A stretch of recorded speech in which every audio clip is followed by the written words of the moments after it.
The old Welcome Plaza from SeaWorld Ohio is still standing. More than 1.1 million people walked through it in the park's first season, past ticket booths, landscaping, and signs promising Shamu on the shore of Geauga Lake. Then the animals disappeared, the tanks cracked open, and the park became a fenced-off ghost town. Now that same entrance is being rebuilt for something stranger, a public park on the lake SeaWorld once covered. SeaWorld did not begin in Ohio. It began as a failed restaurant.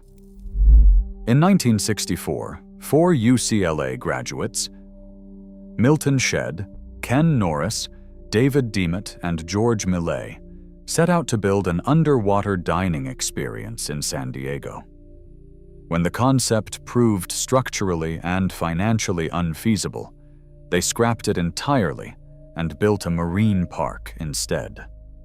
SeaWorld San Diego opened on March 21, 1964, and became an immediate hit, drawing families who had never seen a killer whale up close and who until that moment had not realized how large the ocean actually was. Within 2 years, the founders were looking to expand. That expansion brought them to a man named Earl Gascoigne, who had recently left Cedar Point to help redevelop Geauga Lake, a struggling regional park about 30 miles southeast of Cleveland. Gascoigne saw an opportunity to build a second SeaWorld on adjacent property. The company had been targeting what was then one of the largest concentrations of working-class families in the country, families who took 1 vacation a year, drove 2 hours, and packed lunches. After evaluating sites near Youngstown and studying the regional highway grid, they chose Aurora. On May 29, 1970, SeaWorld Cleveland opened its gates. Over 5,500 guests arrived on the first day. By the end of its first 100-day season, the park had doubled its own attendance predictions. For the next 3 decades, SeaWorld Ohio became a summer institution. Families arrived from Pittsburgh and Columbus, from Erie and Buffalo, from small towns that had never sent anyone to Florida. The grounds won landscaping awards year after year. The park grew from its original 25 acres to 232 acres by 2000. You walk through the Welcome Plaza, and the air hits you. Lake water and sunscreen and warm concrete. Kids crowd around the pearl diving pool, hands deep in wet shells, shrieking when they find one with something inside. Past the tree line, the Shamu Stadium erupts in applause. The mist from a whale's exhale drifts over the first 3 rows and catches the light. A trainer raises one hand, and something that weighs 6 tons responds. You understand, in that moment, that you are standing somewhere that required an enormous number of people to believe in the same idea at the same time. But the agreement that made SeaWorld Ohio possible was also the agreement that placed a ceiling over everything it could ever become. And that ceiling had been locked in place before the first guest arrived. The part of this story most people do not know is that the fatal constraint was not a management failure. It was a non-compete clause signed in 1970, before a single orca had been moved to Ohio. When SeaWorld acquired the Aurora property, the company agreed to a non-compete arrangement with neighboring Geauga Lake. SeaWorld could not build roller coasters or water rides. Geauga Lake could not add animal attractions. In 1970, this seemed not only reasonable, but forward-thinking. Marine mammal shows were genuinely novel, and SeaWorld could fill seats on novelty alone. By the mid-1990s, the clause had become a trap. Parks across the Midwest were investing in massive looping coasters with drops of 200 feet and water parks with enclosed tube slides. SeaWorld Ohio was contractually prohibited from building any of it. Every dollar invested in animal exhibits was a dollar spent competing in a category the market had quietly decided was secondary. And here is where the story turns stranger than a simple business problem. The park depended entirely on its animals, but the ethics of keeping marine mammals in captivity were shifting underneath it. After SeaWorld sold the Ohio location in 2001, new ownership brought in a young female orca named Geauga from a marine park in France. She had reportedly been promised a companion, a male named Shamu from Argentina, but he never arrived. Geauga lived alone for years in a tank designed for a social species. She spent so long with only bottlenose dolphins for company that she reportedly began imitating their vocalizations, clicks and whistles that no orca in the wild would produce. An orca learning to speak dolphin because there was nothing else to listen to and no one else to answer. Before any of that reckoning arrived publicly, a more immediate catastrophe struck.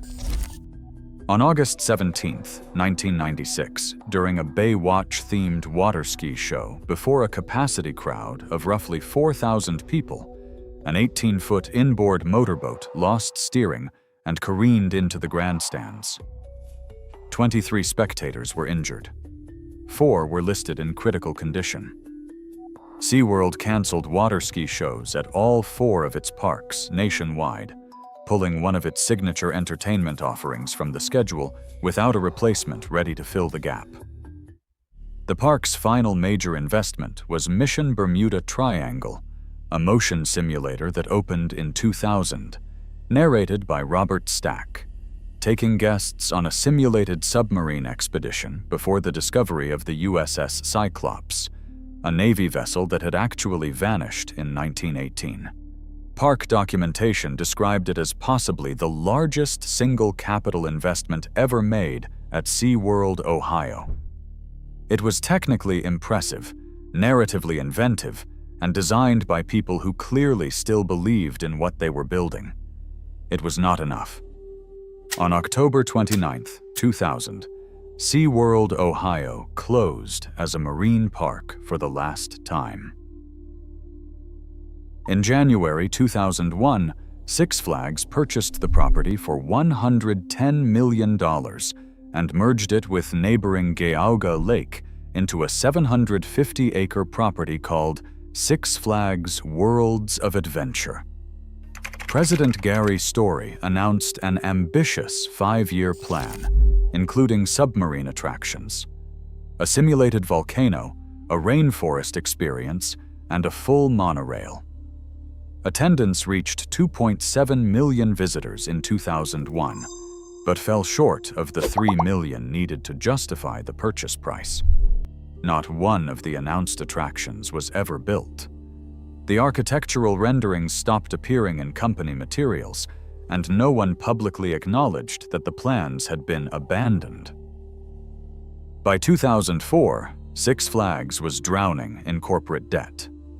Cedar Fair purchased the entire 750-acre property for $145 million, stripped the animal attractions, and reinstated the Geauga Lake name. Without the marine exhibits, attendance collapsed to roughly 700,000 visitors, a decline of approximately 74% from the Six Flags peak. Cedar Fair CEO Dick Kinzel had initially planned a $24 million capital expansion on the former SeaWorld acreage. It was scaled back to a single $5 million wave pool.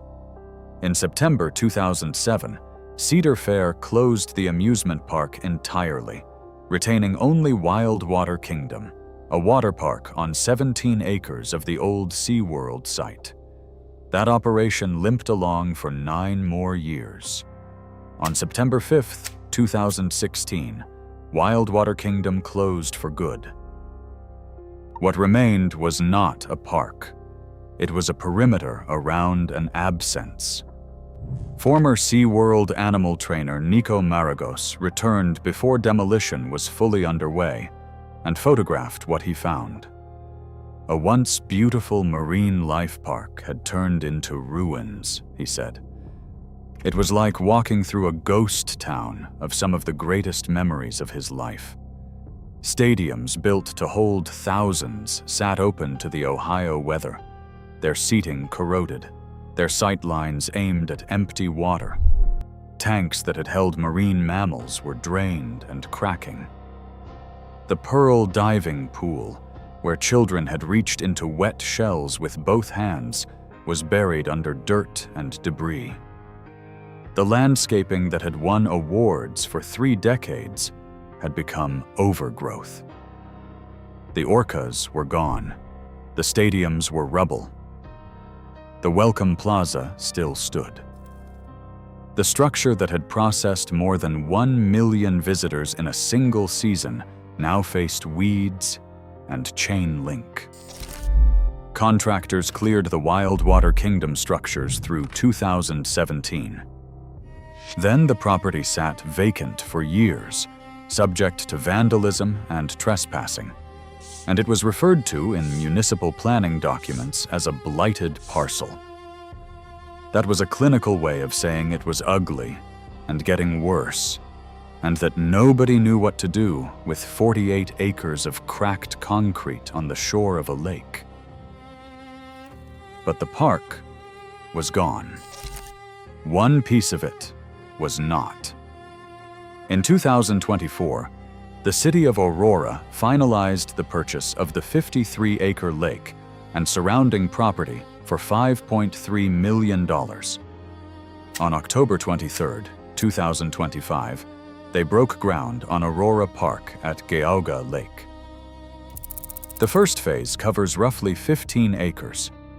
The plans include renovated gatehouses converted into open-air pavilions, a restored fishing pier, a kayak launch, and open gathering spaces along the water's edge.